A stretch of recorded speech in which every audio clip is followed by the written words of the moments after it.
a Bèlgica no mengen romaní, però fan rodolins.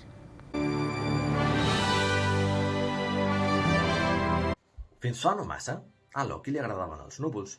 Trobava reconfortant i un punt metafòric pensar que els núvols més negres, mirats des de dalt, tenen el mateix color blanc pur i enlluernant que els altres. Quan mirava cap al cel, reia recordant com, de petit, li causava vertigen fer-ho.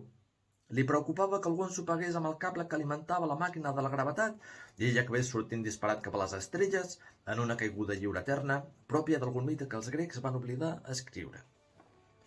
Ell mai no oblidarà el dia en el qual tot va començar. Havia anat al parc amb la seva filla, l'Anna. Els seus avis haurien preferit que li posessin Eivind, Ifa o Saif, però Loki volia estalviar a la seva criatura una vida de correccions i preguntes recurrents. El sol brillava i bufava un aire refrescant i aclaridor.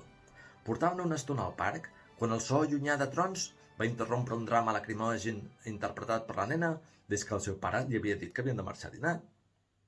L'aire començava a transportar una aroma a terra mullada i llausor. En Loki va agafar la nena pel braç i van sortir corrents cap a casa, però la tromba d'aigua corria més que ells i van arribar a casa xopant.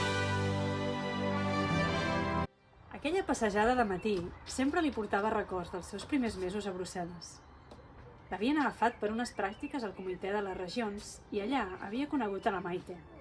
El dia que van saber que els dos venien de Sabadell, van decidir que havien de quedar per fer una cervesa. I després en van venir 2 i 3.